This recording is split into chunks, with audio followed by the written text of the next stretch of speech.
Judge Mary Heftel Hooton is one of the benefactors of the Women's Bar Association of Illinois. She bequested her estate for the Women's Bar to have its permanent home. She was a past president of the Women's Bar in the 70s, and her singular charge to women was to keep their head up and keep going, which is something we think about at the Women's Bar every day. And it is an honor to honor judges that uphold Mary Heftel Hooton's legacy of advancing women and women lawyers in our society and our judiciary.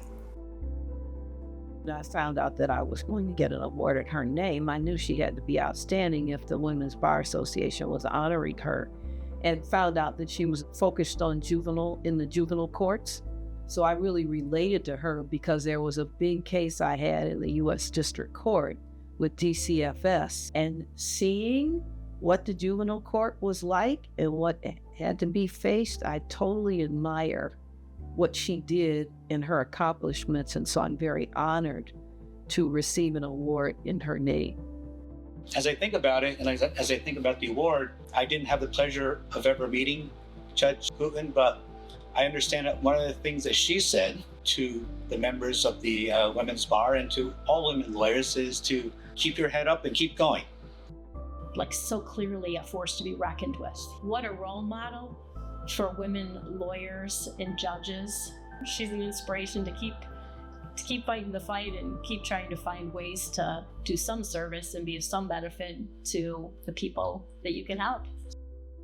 I think about her ties to young people, to helping people gain access, not only to the legal system, but to education and opportunities, and a lot of similarities that I have with her. And hopefully I can be as impactful to the profession as she ultimately was.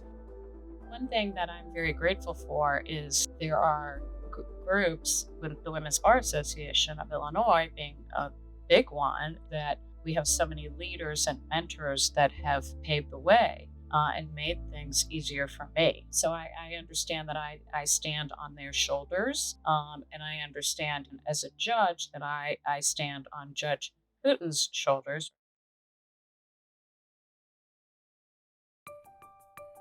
Women have this unique set of challenges.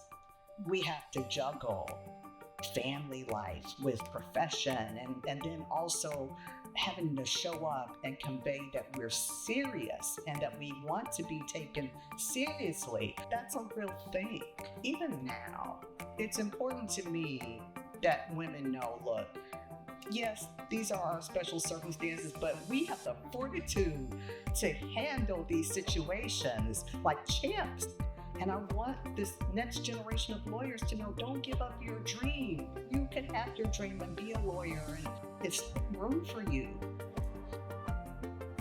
You know, it's important to keep pushing because there's still hurdles and burdens that confront women lawyers that don't confront male lawyers. And the same can be said for lawyers of color. But it's important to keep your head up high, keep pushing until the playing field is level. And I would tell more seasoned lawyers to pay it forward. It's important that you mentor. It's important that you lend an ear, be a sounding board, offer advice, because I was fortunate to have those folks in my life. And so it's important that I pay it back. And I hope experienced lawyers in the Women's Bar do that as well. If I could help younger lawyers, particularly younger women lawyers, younger people of color, it would be to be bold, because we're leaving you a lot of messy problems and we need your bold vision, and there's nothing to lose.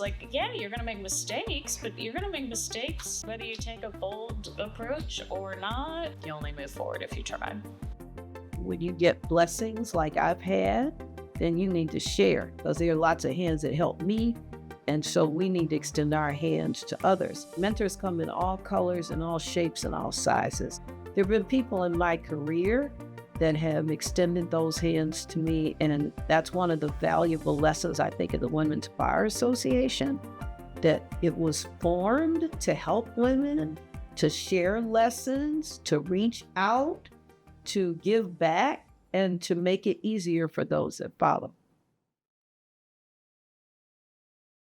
The Women's Bar Association of Illinois is honored to present this award to Judge Flannery posthumously, and it means so much to us that members of his family are here to accept the award on his behalf. Judge Flannery was one of the individuals who helped me, who said, call me, come see me, who was supportive and verbally supportive. Sometimes that's all you need is someone who says to you, keep going, you're doing well, I'm pulling for you. Judge Flannery did not care that you weren't Irish American. How about that? He just wanted people on the bench that he believed had the desire and the passion and the skill to become great judges, whatever that package was. And not everyone is like that. He's a good man, great colleague. That's who he was. I met Judge Flannery when I was assigned to the law division. I was fortunate enough to have him as my immediate boss for the last 10 years of my career. And it was such a gift to me. From the day that I came in, he welcomed me. You could see that he just got a lot of personal fulfillment out of doing a good job for the people of Cook County. More than believe, I came to know that the way he was as a boss was directly related to just him being a really, really good man. He loved to talk about his family and his friends and how a good day for him is just hanging out at his lake house and sharing time with the people that he cared about. It was just a wonderful gift for me to spend the last 10 years of my career with him as my boss. Judge Flannery was a giant among giants in the Circuit Court of Cook County, and he ran a great division. And it's a great loss, a tremendous loss for the Circuit Court and the bar. I had the opportunity to work with Jim on the court's executive committee.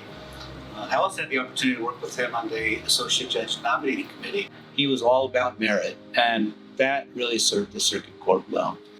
Jim and I, last 15 years or so, we would get together every St. Patrick's Day and go to this one establishment and have a couple pints and share stories. And St. Patrick's Day is coming up, and we will get together again. We're going to share fond memories about Jim Flannery, and I miss him.